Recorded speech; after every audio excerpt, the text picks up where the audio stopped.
Gracias, Darío. Buenas noches a todos. Gracias por estar presente. Y hoy, bueno, vamos a desarrollar junto a la doctora Nora Glaste de la Universidad Nacional de Córdoba este tema tan importante que es enfermedad emergente y reemergente. La doctora Nora Glaste es diplomada en salud pública y en epidemiología por la primera por la Universidad Nacional de Córdoba, la segunda por la Universidad Nacional de La Rioja. Es especialista en docencia universitaria, y ya me acaba de anunciar que es ahora docente adjunto de la cátedra en la Universidad Nacional de Córdoba. Además que es especialista en epidemiología de campo, magíster en drogadependencia, especialidad también en epidemiología general y, bueno, tiene también un diplomado en educación para la salud y desarrollo integral, y entre otros temas.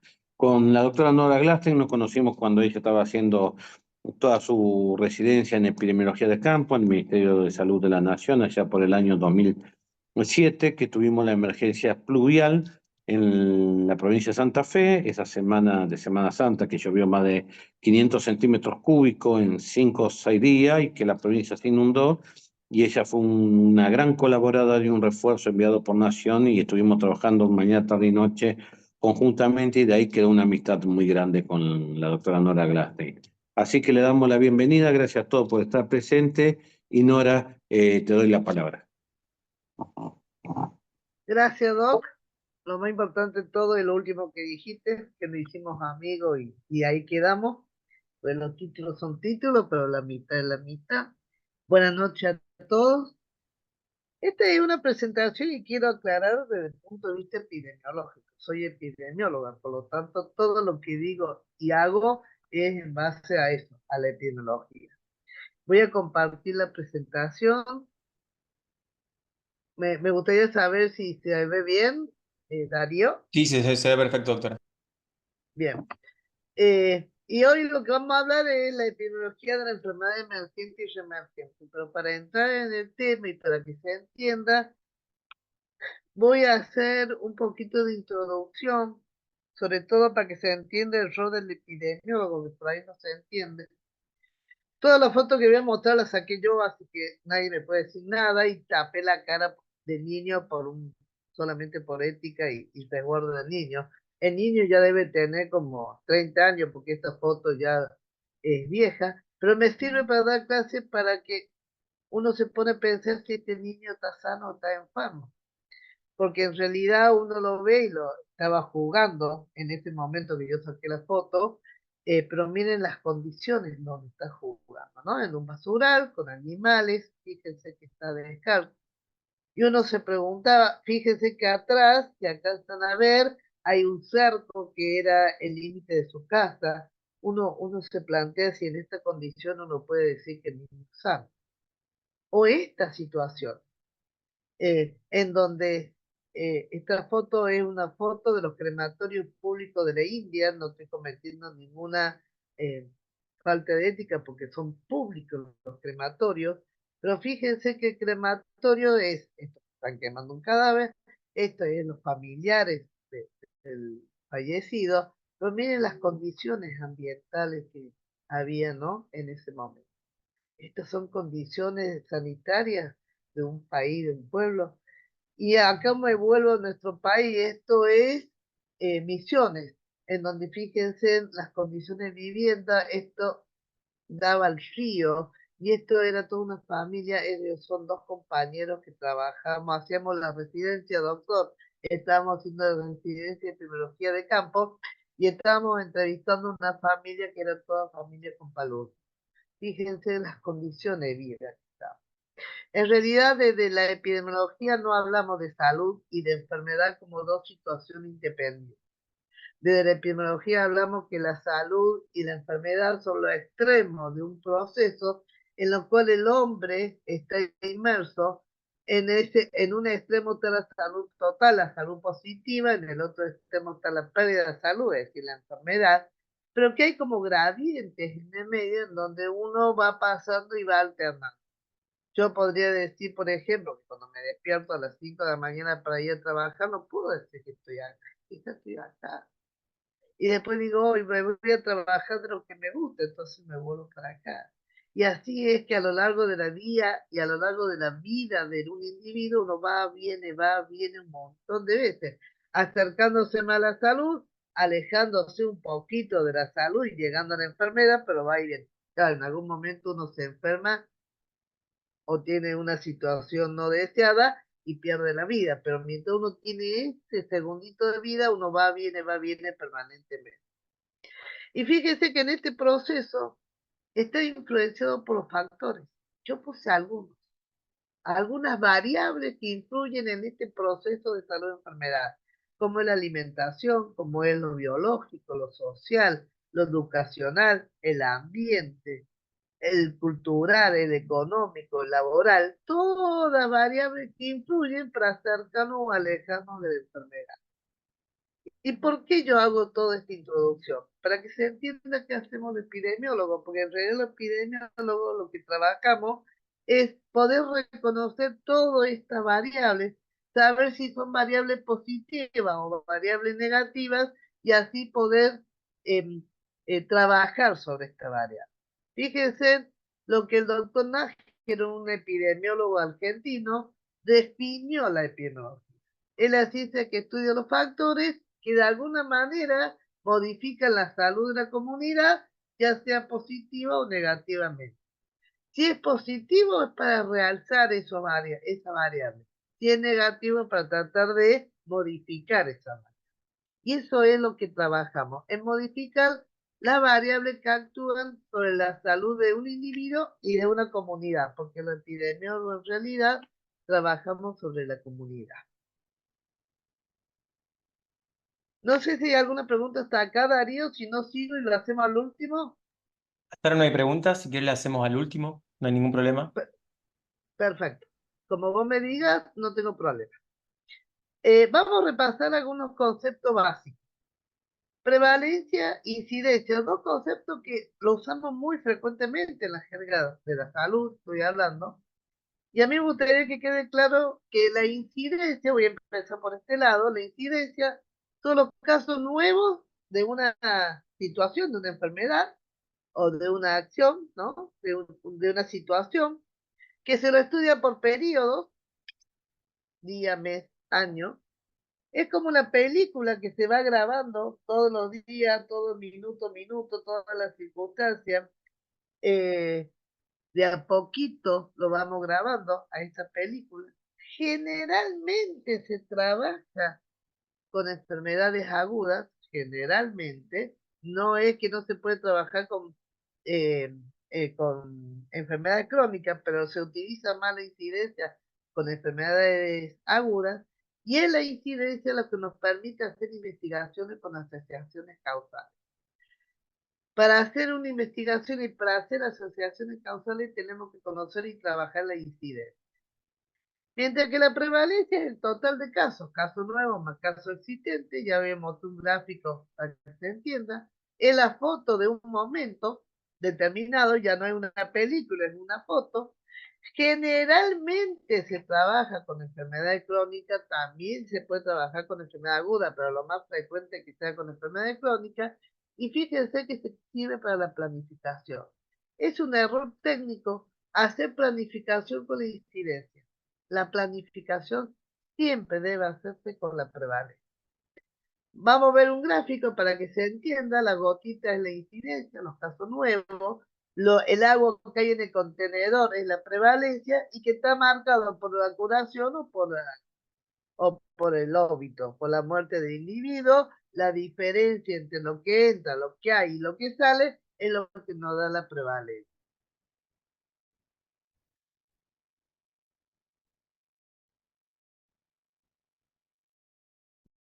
Y esta es otra forma de mostrar el mismo gráfico.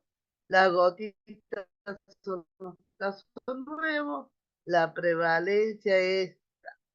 ¿Por qué me interesaba a mí eh, eh, reconocer esta situación?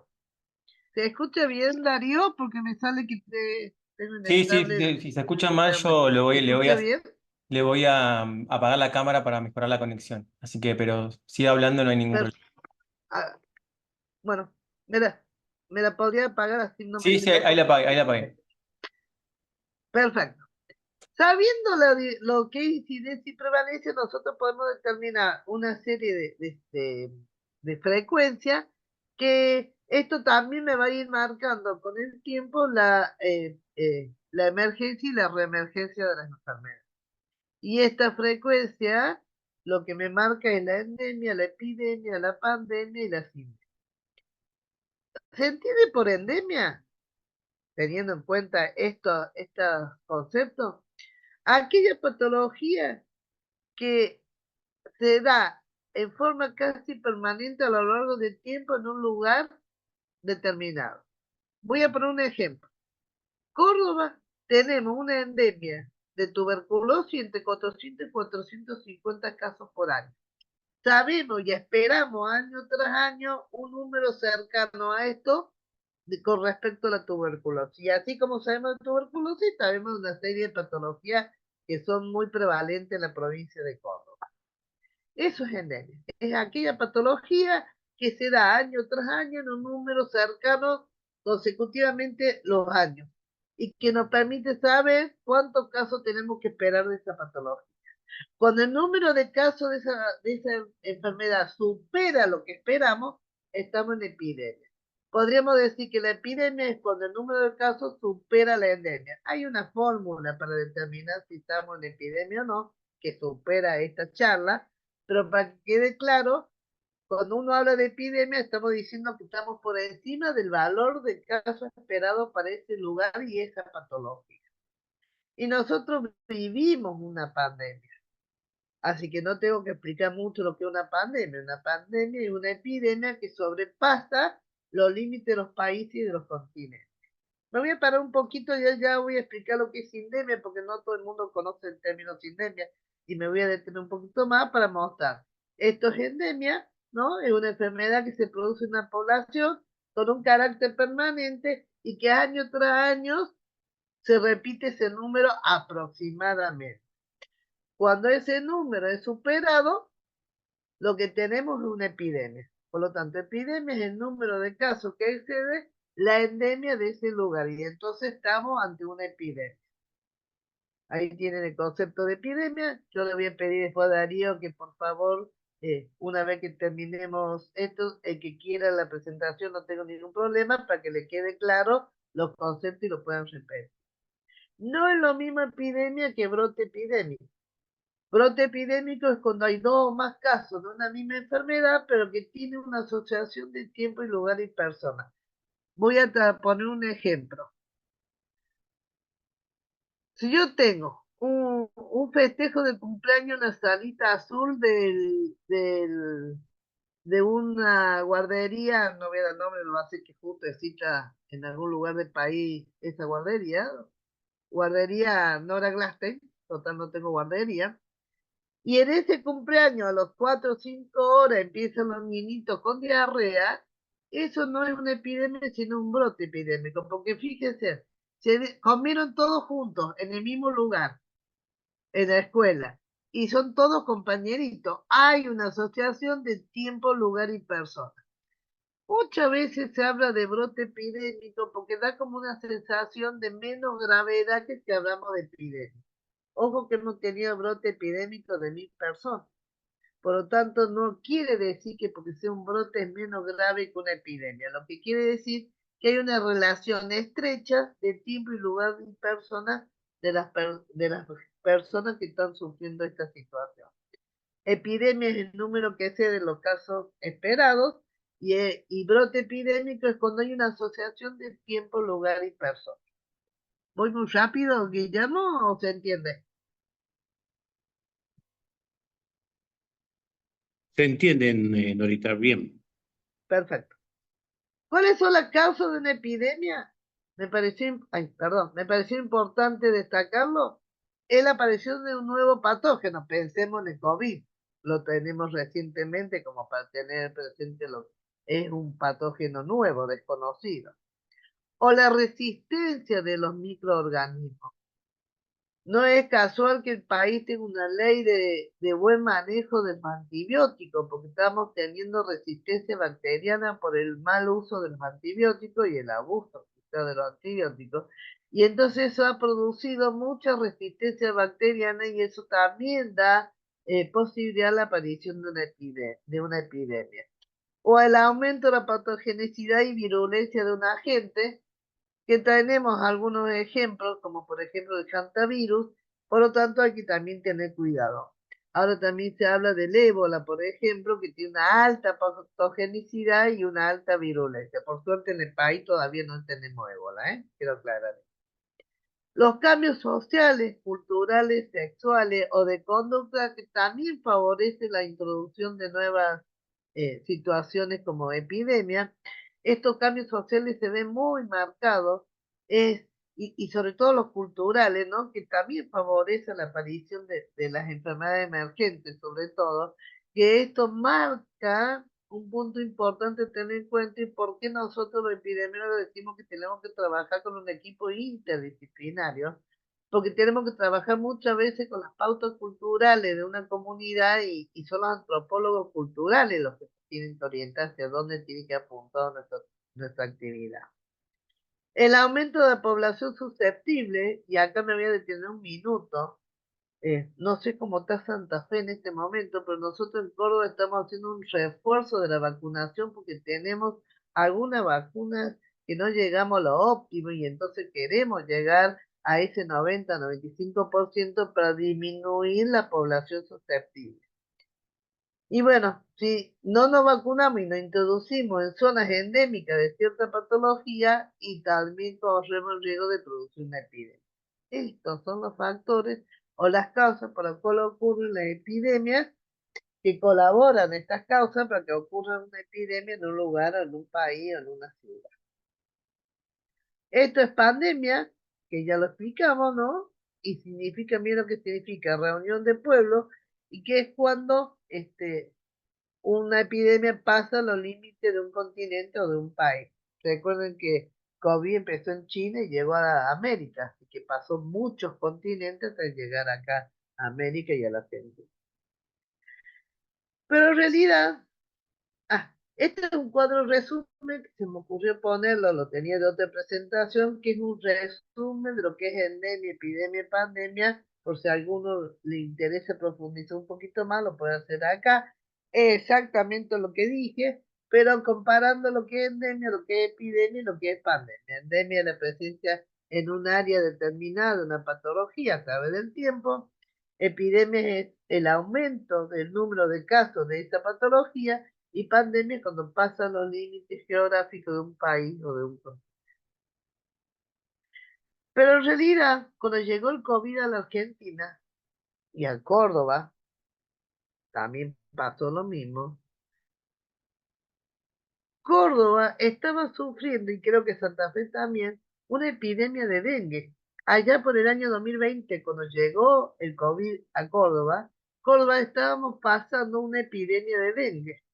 Quiere decir que teníamos la epidemia de dengue y se nos sumó el COVID.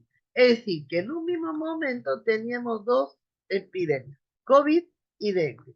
Eso no se conoce como pandemia, sino que se conoce como sindemia. La sindemia es la sinergia que se produce en dos epidemias cuando hay comparten factores sociales y coexisten en un lugar y un tiempo en el mismo momento o consecutivamente. Desde que Buenos Aires, encima de tener dengue y tener COVID, tenía un brote de sarampión en el momento que llegó el COVID.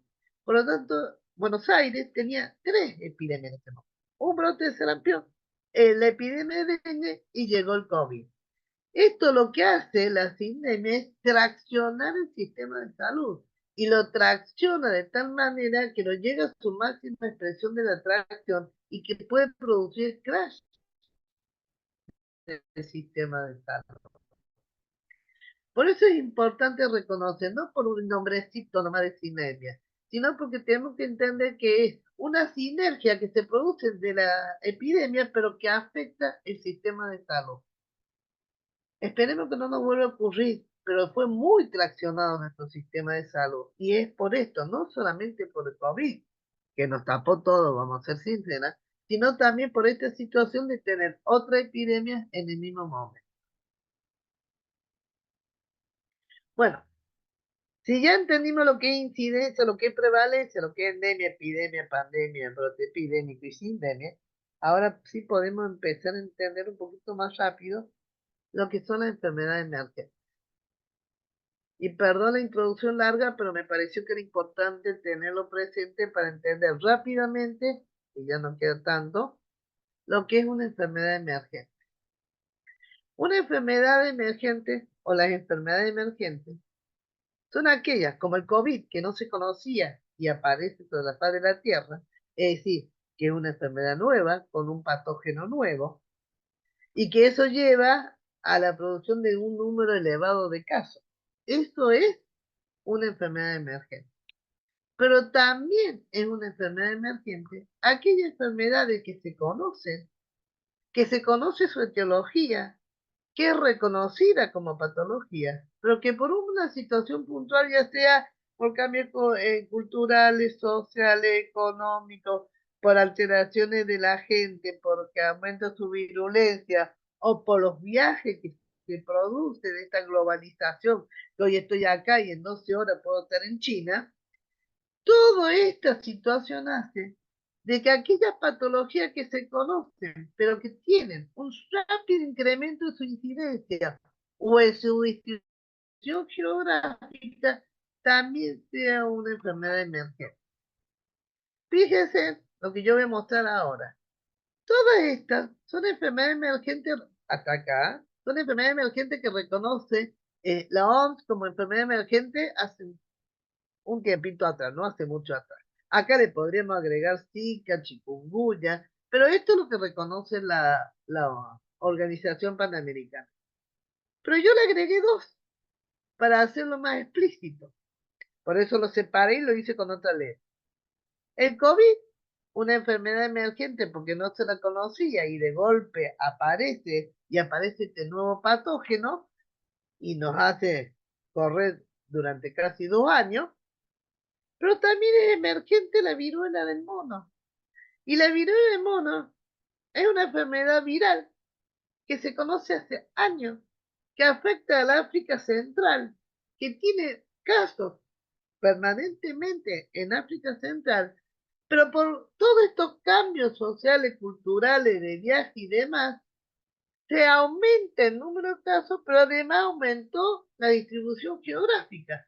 Y empezaron a aparecer casos en Europa, fundamentalmente en España, también en Italia, también llegó a América y también llegó a Argentina. ¿Qué quiere decir esto? Que no, ya no está todo solamente circunscripta en África, sino que se extendió a otros continentes. Lo que hay que tener presente es que cuando uno habla de enfermedad emergente, la importancia que tiene de reconocerla como enfermedad emergente es tomar rápidamente acciones, que ya lo vamos a ver enseguida, este punto, para que podamos frenarlo y que no haga una explosión tan grande como fue el COVID. Pero yo lo que quería dejar claro que, por ejemplo, la viruela del mono también es una enfermedad emergente. Y si bien se reconoce toda la enfermedad infecciosa como emergente, a mí me gusta reconocer algunas otras situaciones no deseadas que también son enfermedades emergentes. Porque las adicciones es una enfermedad creciente, emergente permanentemente, y no solamente en Argentina, no solamente en América, sino que le diría que todo el mundo y cada vez tenemos más de esto, como diría que solamente se habla de enfermedad emergente, de enfermedad infecciosa, sino también en enfermedades no infecciosas. Ahora bien, fíjense, este es un gráfico que lo tomé prestado, aquí puse el autor y de dónde lo tomé, las enfermedades emergentes de las últimas 2 décadas. Y fíjense que son principalmente enfermedades virales. Ya hay toda una investigación que se está realizando porque hay un fuerte impacto de enfermedades virales que está aumentando en la última década y que está produciendo una emergencia. Pero me gustó el gráfico porque empieza a hablar de hace 20 años atrás, cuando aparece SARS, el síndrome respiratorio agudo grave, ¿no? Y que aparece en el 2003 y que aparece como una enfermedad emergente. Luego aparece la influencia aviar. Y miren dónde aparece y miren cómo se mantiene en el tiempo. Y se mantiene en el tiempo porque aumentan los casos y aumenta su distribución geográfica. Por eso sigue siendo emergente. Luego aparece la famosa influencia porcina, esa que en el 2009 nos asustó tanto, ni pensábamos que después no iba a llegar el COVID, y que nos asustó tanto y que eh, eh, empezó en el 2009 y sigue habiendo en el mundo influencia porcina de H1N1. El ébola en África y en Sudamérica, que también hay en República Dominicana, hubo casos de ébola, sí, importados, desde el África, pero hubo. Y miren cómo se mantienen. Luego aparece la nueva cepa de influenza aviar, allá por el 2014, 2015, y que se mantiene en el tiempo. El Zika, esta enfermedad viral que llegó a América, a Brasil y también llegó a la Argentina, que es transmitido por un vector, por el mosquito, y que también se mantiene en el tiempo. Uno podría hablar de dengue, ¿no? Pero dengue ya vamos a ver que no es emergente, es reemergente. La fiebre amarilla que emerge, se me fue el cursor acá, la fiebre amarilla que emerge y que también se mantiene en el tiempo en algunos continentes, sobre todo en continentes donde hay muchas selvas, como Brasil y África. En nuestro noreste argentino también está bastante estudiado y controlado la fiebre amarilla por su continuidad de la selva amazónica, entonces hay que hacer un trabajo ahí permanente. Llegamos al 2019 y aparece esto, ¿no? Aparece la pandemia del COVID y en estos últimos 2 años aparece la viruela símica y el ébola. A mí me gustaría aclarar que también muchos años antes de las décadas, de las últimas 2 décadas, aparece el SIDA y el SIDA sigue siendo una enfermedad emergente por el tipo de enfermedad que es y porque va aumentando permanentemente tanto el número de casos como su distribución geográfica. Lo que pasa es que acá se toma las últimas 2 décadas y el HIV viene de mucho antes, ¿no? De la década del 80 del siglo pasado. Y si la incidencia de enfermedad nueva o el aumento de la distribución geográfica y del número de casos de enfermedades conocidas en emergencia, la enfermedad reemergente es otra cosa totalmente distinta. Las enfermedades reemergentes son aquellas enfermedades que fueron conocidas en el país, que se conocieron en el país, en el lugar, en el mundo, donde sea, ¿no? Que representaron un problema para la salud pública, que Salud Pública aplicó medidas de prevención y de protección y de promoción de la salud, que se logró controlar y disminuir el número de casos a casi cero, y que porque hubo un relaje del sistema de salud, hubo una relajación de las medidas preventivas, vuelven a aparecer. No podemos dejar reconocer el mosquito Aedes aegypti que transmite dengue, zika, chikungunya y fiebre amarilla, que es el mosquito que nos está dando tanto dolor de cabeza, bien dice un colega infectólogo amigo, pequeño vector de grandes problemas, y la verdad que es así, en donde este mosquito hizo que reemergiera el dengue, porque allá por la década del 30, del 40, del 50, el doctor Carrillo logró eliminar el Aedes de las regiones donde había en Argentina y por lo tanto al no haber el vector no teníamos caso de dengue. Nos relajamos en la medida y vuelve a aparecer dengue. El año pasado y parte de este año tuvimos un gran brote, un gran epidemia de dengue. Yo creo que vamos a tener otro igual dentro de poco porque están dadas todas las condiciones. Hoy en Córdoba llovió, no sé qué pasó en Santa Fe, pero después de 5 meses llovió en Córdoba. Dicen que mañana sigue lloviendo, pero que a partir del miércoles sale el sol y empieza a calentar de nuevo el sol. Y eso favorece a que los huevos empiecen a eclosionar y que tengamos de nuevo grandes cantidades de aedes dando vuelta en nuestra provincia. Y que sean estos los transmisores, ¿no? Del virus del dengue. Pero también pasó esto. No teníamos sarampión y en el 2020 comenzamos a tener de nuevo sarampión y hay alerta permanente de sarampión, de enfermedades eruptivas y que tenemos que reconocerla como enfermedad reemergente, aquella que se logró controlar y que porque nos relajamos la medida de prevención vuelven a aparecer. Y esto también nos está ocurriendo en este momento. Esto es, fíjense acá, no sé si lo alcanzan a ver, yo lo voy a marcar ahí, acá, son las cavernas tuberculosas, que por acción del programa de tuberculosis esto no lo veíamos hacía años. Y que gracias al COVID que llegó y que retrasamos todos los controles y que si no era COVID no era nada, empezamos a tener pacientes que venían con sintomatología de larga duración y que cuando les sacábamos la placa encontrábamos las cavernas tuberculosas. Quiere decir que no solamente reemergen enfermedades, también reemergen los vectores y también reemergen los síntomas y signos de la enfermedad. Lo que yo estoy tratando de decir es que una enfermedad reemergente es aquella que estuvo, que se controló el AEDES, se vacunó, se hizo un buen programa de tuberculosis, no teníamos nada de esto y que porque nos relajamos las medidas de prevención volvemos a tener todo. La tuberculosis lo que reemerge es el síntoma, pero nunca desapareció la tuberculosis. La tuberculosis es una enfermedad endémica. Por lo tanto, lo que reemerge es el signo de cavernas, esto que quede claro. Pero la tuberculosis es una enfermedad endémica que siempre tenemos en el país y que lo marca. Pero sí son reemergentes como enfermedad el dengue y el sarampión. Fíjese la cantidad de enfermedades emergentes y reemergentes que hay en el mundo. Uno podría parecerle a cada uno de estos y cada uno de estos puntitos y uno dice, ay Dios, porque cada uno de estos puntitos es una enfermedad emergente o una enfermedad reemergente. La emergente son los rojos, los reemergentes son los azules. Fíjense la cantidad que hay.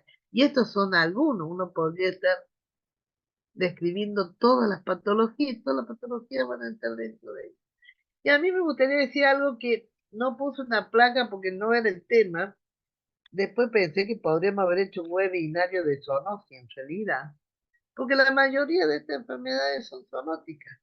Es decir, que son enfermedades del animal que pasa al humano, ojo que hay enfermedades del humano que también pasan al animal, ¿no? Entonces uno va viendo cómo la mayoría, casi el 70-75% de las enfermedades, son enfermedades que comienzan en los animales y pasan al hombre, o accidentalmente, generalmente es accidentalmente, y que luego se mantienen.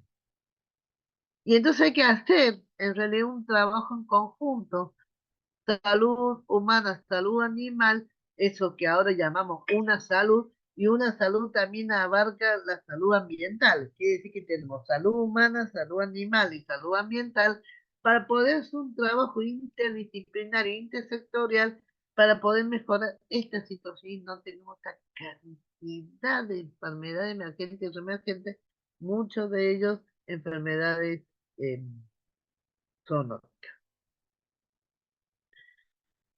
¿Cuáles son los factores que están relacionados para que aparezcan estas enfermedades emergentes y reemergentes? Yo voy a leer los títulos y voy a explicar a qué me refiero. Los factores demográficos de comportamiento, las ciudades, las migraciones de las personas de un país a otro país, de un continente a otro continente, o de la zona rural a la ciudad, que provoca una desorganización de las ciudades, la aparición de estos barrios periféricos y de las villas, y de un nivel socioeconómico y un acceso a la salud muy dificultosa, favorecen a la aparición de esta enfermedad.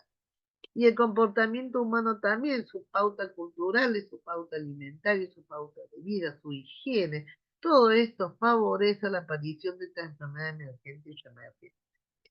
Los factores ambientales, el hombre modificando el medio ambiente, esto del cambio climático está marcando, por supuesto, favoreciendo la aparición de estas enfermedades emergentes y reemergentes, y hay que empezar a trabajar y a concientizar sobre el hecho de los cambios producidos por por la mano del hombre que llevan a esto, ¿no? A la aparición de estas enfermedades.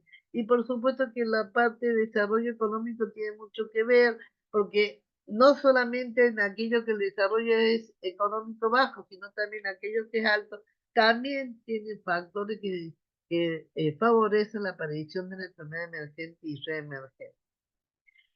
La globalización con el comercio internacional y la globalización, esto que yo decía hace un ratito, hoy en este momento estoy aquí y en 12 horas estoy en el otro extremo del mundo, y esta comunicación permanente entre todos los países del mundo y estos aviones que van, vienen, barcos que van y vienen, también favorece al movimiento de las bacterias, virus, hongos y parásitos, porque el hombre se transforma prácticamente, no voy a decir un vector, porque un vector es un insecto, pero en un reservorio que traslada a gente de un lugar a otro y eso favorece la aparición de enfermedades emergentes.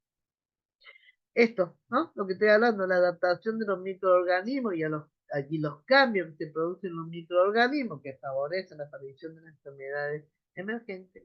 Y este punto que lo puse porque indudablemente que la política de salud pública influye muchísimo en las decisiones y en la aparición de la enfermedad y en los mecanismos de control de las enfermedades para que no tengamos emergencia ni reemergencia de enfermedad. Tiene que estar en la agenda política.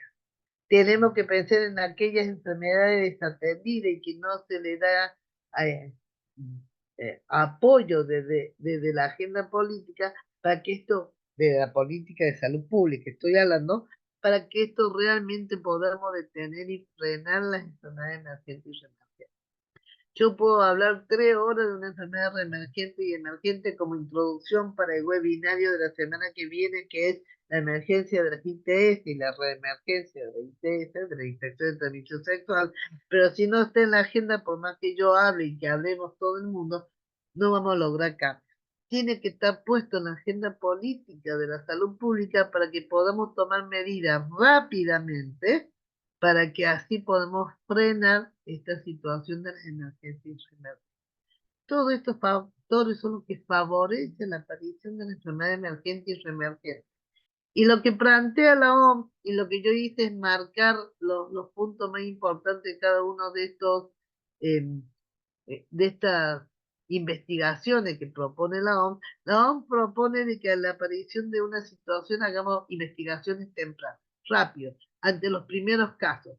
No esperar ni conglomerados ni brotes, sino que ante los primeros casos investiguemos qué es la posible fuente de exposición, la muestra que hay que tomar, cómo definir la característica del nuevo patógeno o de este patógeno que se extendió y abarcó más ciudades y más países del mundo.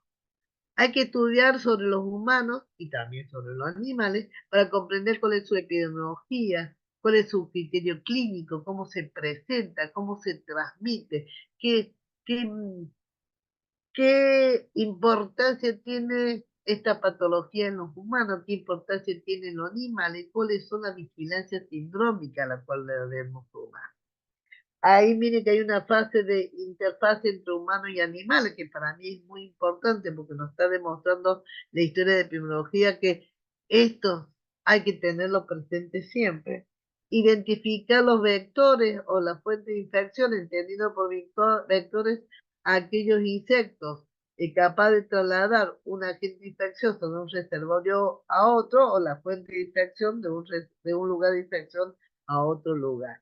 Hacer un estudio genómico y filogenético para poder identificar bien las cepas, cuáles son sus características, cómo es la evolución en los huéspedes, para así poder tomar decisiones, y de hacer estudios de bioseguridad y bioprotección para determinar los primeros casos y si están asociados a alguna de estas actividades terroristas. digámoslo así, ¿no? Se dio protección. Y ahora, ¿qué hacemos? Porque por lo general estas enfermedades suelen ser desatendidas, multifactoriales, que marcan inequidades y que son determinantes sociales. Están marcados por los determinantes sociales, como dice la OMS, o por las determinaciones sociales, como dicen algunos compañeros de la epidemiología. Esto es una realidad. Tenemos que pensar en que los problemas de salud eh, se atribuyen a las condiciones socioeconómicas, a las pautas culturales, a la realidad ambiental del individuo. Pero no se lo tiene en cuenta de la salud, no se lo tiene en cuenta de la asistencia, ¿no? Porque a ver, lo que yo quiero decir es, perdón, eh, solamente tenemos que curar o tenemos que desde la salud pública hacer acciones de prevención. A eso va dirigida esta placa, ¿no? A ver si podemos realmente incorporar cuáles son las situaciones que llevan a esta problemática y cómo lo podemos resolver. La OMS planteó hace muchos años atrás un concepto eh, de determinantes sociales en lo cual la OMS lo identifica como la circunstancia en la cual la población vive, trabaja, crece, envejece y qué tipo de sistema de salud utilizan para su enfermedad. Y la verdad que en los años 70 fue todo un avance para la OMS hablar de esto, porque antes era puramente biológico y acá hay un cambio sustancial, más allá que hablar de determinante para mí suena medio como limitado, pero a lo que se está refiriendo son a las determinaciones sociales, y uno se pone a pensar que hay distintas condiciones socioambientales que también marcan los determinantes sociales. No son los mismos determinantes sociales en esta realidad que en esta realidad. No sé si puedo transmitir cuál es mi pensamiento. Porque en ambas situaciones hay determinantes sociales, algunos positivos, otros negativos, pero hay determinantes sociales. Acá tiene sus determinantes sociales para la producción de la enfermedad y acá también tiene sus determinantes sociales para la producción de la enfermedad. No siempre los determinantes sociales son negativos. Hay algunos determinantes sociales que son favorables. Si yo tengo un buen nivel de escolarización en mi población, y bueno, es un determinante social favorable, pero la mayoría no lo son. Y si uno piensa en que los determinantes sociales los podemos clasificar en lo proximal, medial y distal, uno se podría poner a pensar qué es lo que está influyendo en mi sociedad, en mis comunidades, en mi país. Y así es que si yo no modifico esta realidad, ¿qué resultado tengo? Por eso yo le propongo en estos últimos minutos que voy a hablar, es que pensemos en que para hablar de determinantes sociales hay que cumplir con esto.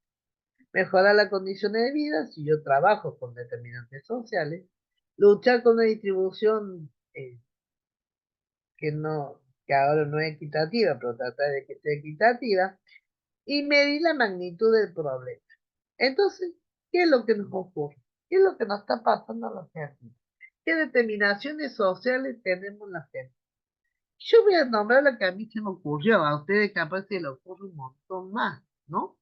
Pero, por ejemplo, a mí se me ocurrió que tenemos esta situación, ¿no? Tenemos población excluida, migraciones, hacinamiento, pobreza, prisiones, culturas, distintas culturas, bajo salario, ¿no?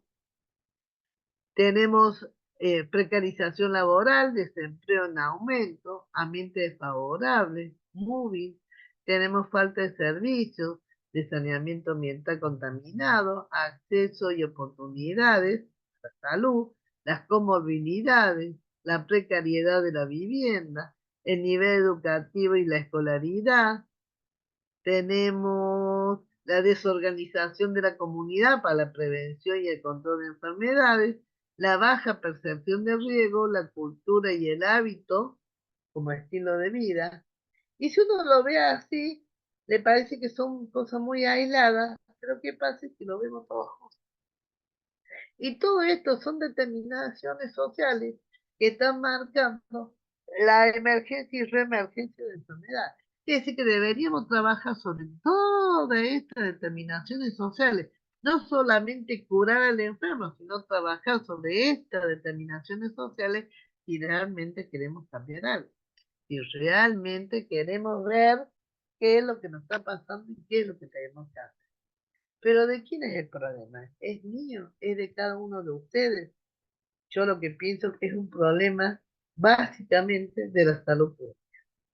La salud pública, que se entiende como el esfuerzo organizado de la sociedad para mejorar, promover, proteger, restaurar la salud de la población por medio de actuaciones al alcance colectivo.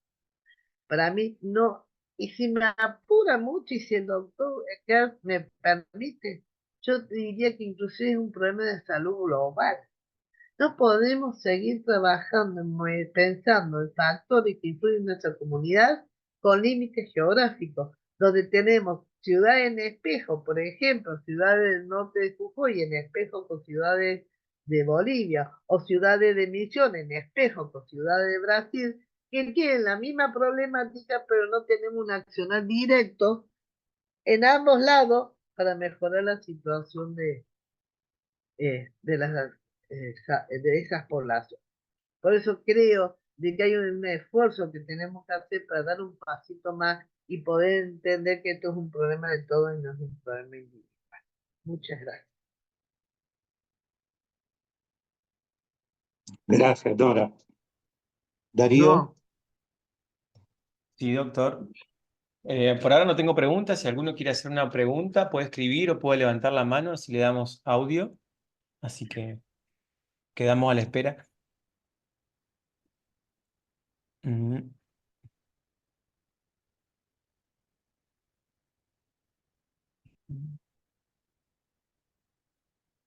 Doctora, si quiere puede prender la cámara ahora.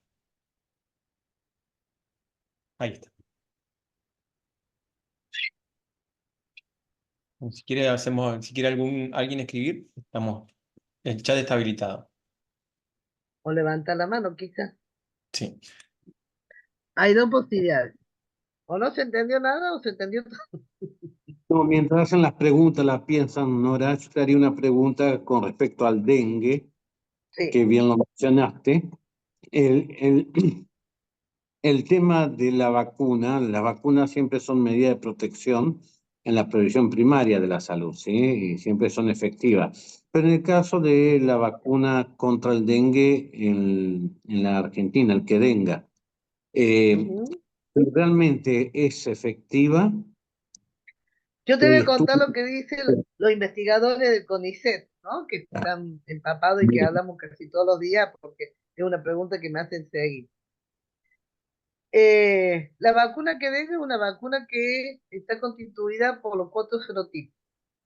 Tiene el virus 2 atenuado, es un virus vivo atenuado, al cual se le ha pegado genoma ARN viral del 1, 3 y 4. Por lo tanto, cuando se vacuna con que denga, lo que se está buscando es la protección contra los 4 serotipos. Lo que también comentan los investigadores, que los estudios que han hecho y que están haciendo todavía, en realidad, porque están en evolución, eh, es que hay muchísima más respuesta inmunitaria, estoy hablando, ¿no? Respuesta inmunitaria, nivel de anticuerpo alcanzado, en aquellas personas que tuvieron dengue clínico versus aquellas personas que no tuvieron dengue clínico. El dengue va desde lo asintomático hasta el dengue grave, ¿no? En un espectro muy grande. Lo que ellos han notado es que en aquellos que no tuvieron síntomas, capaz que estuvieron expuestos, pero no tuvieron síntomas, la respuesta inmunitaria es mucho menor que aquellos que sí tuvieron respuesta. Lo que pasa, Guille, que a pesar de que sea una respuesta menor, así te dé un 35 o 40% más de inmunidad, de protección, ya es algo si te vas a exponer al virus. Yo soy la que recomiendo la vacunación de Qdenga, porque creo que se va a venir dura la mano ahora, es a partir de los 4 años, sabiendo que en aquellas personas que tuvieron síntomas va a tener respuesta mucho más alta que aquellos que no tuvieron, pero siempre algo protege. Lo que hay que tener presente que la vacuna del dengue, como cualquier otra vacuna, Su objetivo es que no tengamos formas graves. Nos podemos enfermar lo mismo. Si yo me vacuno contra el sarampión, puedo enfermarme de sarampión, pero no voy a tener una forma grave de sarampión. Si me vacuno contra la gripe, quizás tenga gripe, pero no voy a tener una forma grave de la gripe. Lo mismo pasa con la que tenga.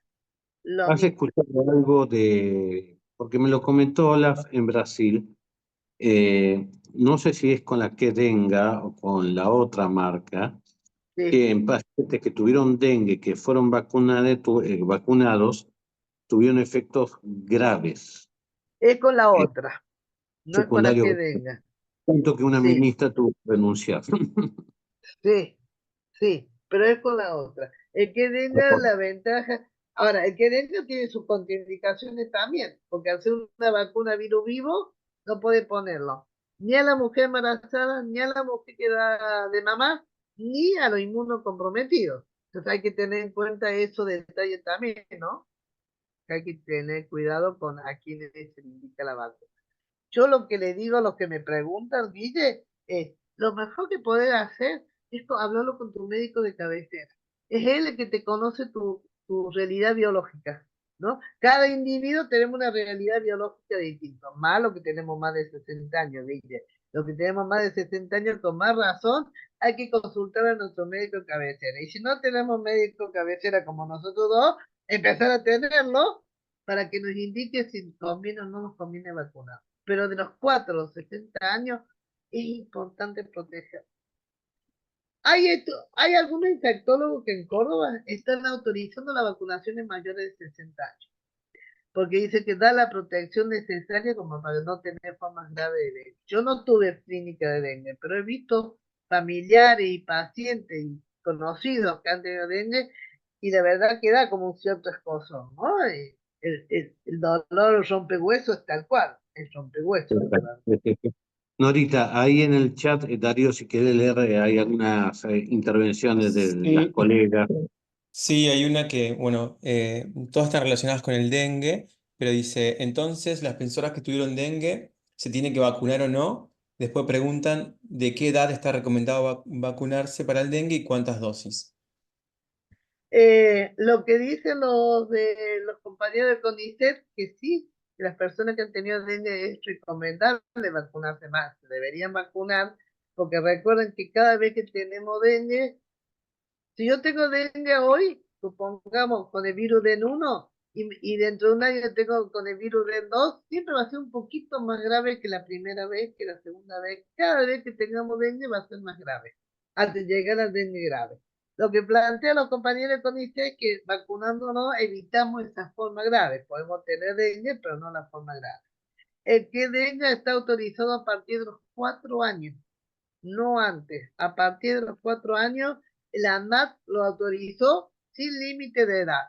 Lo que pusieron un poquito de freno a los 60 años fueron los infectólogos, que pidieron esperar un poquito para tener los resultados que se estaban haciendo en aquellos mayores de 60 años. Pero la ANMAT la autorizó a partir de los 4 años en adelante. Y son 2 dosis con un intervalo de 3 meses. Me vacuno hoy que día es 7 de octubre, al 7 de noviembre, al 7 de diciembre, al 7 de enero, el 7 de enero me tendría que colocar la segunda dosis. Y para ser sincera, el nivel óptimo de anticuerpos se alcanza a los 15, 20 días de la segunda dosis. Con la primera dosis no tenemos buenos niveles de anticuerpos, lo tenemos con la segunda dosis. No sé si contesté todas las preguntas. Perfecto. Después dice Verónica Galdón, dice, comenzamos a ver nuevamente casos de tuberculosis en integrantes de familias. ¿Hay estrategias nuevas para buscar casos nuevos? No, son las mismas, por lo menos en Córdoba y en Nación, son las mismas estrategias de siempre. La tuberculosis tiene dos síntomas que son síntomas de oro, le digo yo, porque no le damos bolilla, pero que son básicos y elementales. El primer síntoma que tiene la tuberculosis pulmonar, voy a hablar que es la más frecuente, es la tos y la expectoración. Todo paciente que tos y expectora por más de 14 días hay que pensar que puede ser una tuberculosis. Y hay que estudiarlo para tuberculosis. Normalmente no le damos mucha trascendencia a estos síntomas, tos y expectoración. En la época de la pandemia nos venían los pacientes con tos y expectoración, los hisopábamos, les daba negativo, los mandábamos a la casa. Muchos de esos pacientes ahora era y son pacientes tuberculosos. Entonces lo que hay que pensar es que si yo tengo un paciente que tos y expectora por más de 14 días, sí o sí, tenemos que pensar en tuberculosis. Y si pensamos en tuberculosis, el estudio básico, el esputo. Le damos el frasquito de esputo, yo lo que recomiendo es la toma de esputo in situ, que le llamo en el momento de la consulta, y le damos el otro frasquito para que tome la segunda muestra al otro día antes de levantarse, luego que pasó toda la noche, que es donde más se concentra la flema.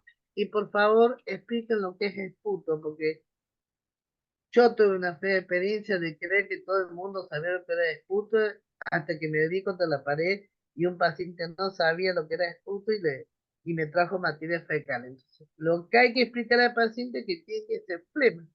Yo le digo un buen gallo, perdón lo que estoy diciendo, pero para que se entienda, un buen gallo en el frasquito de esputo y mandar a hacer primero el 100 Nielsen para ver si se ve, la vaciloscopía, y si da negativo se manda a cultivo. Si el paciente es sintomático, tos y expectoración y además tiene febrícula, fiebre, astenia, anorexia, bajó de peso, está cansado permanentemente, tenemos que pensar en nuestro país que puede ser una tuberculosis. El doctor Núñez pregunta con respecto al dengue si hay investigación de otras vacunas o hay otras vacunas en investigación. Hay otra vacuna, pero son muy incipientes. Y hay una que ahora no me acuerdo el nombre, perdón, se me fue el nombre, que se usó en algunos países de Euroasia, pero que no dio buenos resultados. El que está dando resultados hasta ahora es la que venga, pero hay otra vacuna en estudio, sí. Pero incipiente, están en la fase 2, apenas pasando la... Bueno, ahora no tengo más preguntas, así que, doctor, no sé si quiere agregar algo. Gracias Darío también y gracias a todos. Recordemos que el próximo lunes es epidemiología de las enfermedades de transmisión sexual que va a disertar la doctora Nora Glastein, así que están todos invitados y también solicitamos que puedan invitar a todos aquellos conocidos que les interese el tema, porque son momentos de compartir conocimientos entre nuestra comunidad de médica. También puede haber no médicos de otras profesiones de ciencia de salud y es bueno compartir todos estos conceptos entre todos. Así que, Nora, te agradezco un montón, te agradecemos del Colegio de Médicos tu predisposición desde No, Córdoba. espero haber sido clara, lo único, y no verlos Muy, aburridos. muy clara, muy clara. Y bueno, ahí está Arturo Serrano también, así que te hago mandar saludos por él, que si está en el Comité de Educación Médica Continua Posgrado. Un beso grandote. Bueno, Nos vemos la buenas semana que noches. viene. Hasta luego. Nos Gracias. vemos, gracias, chao. Chao.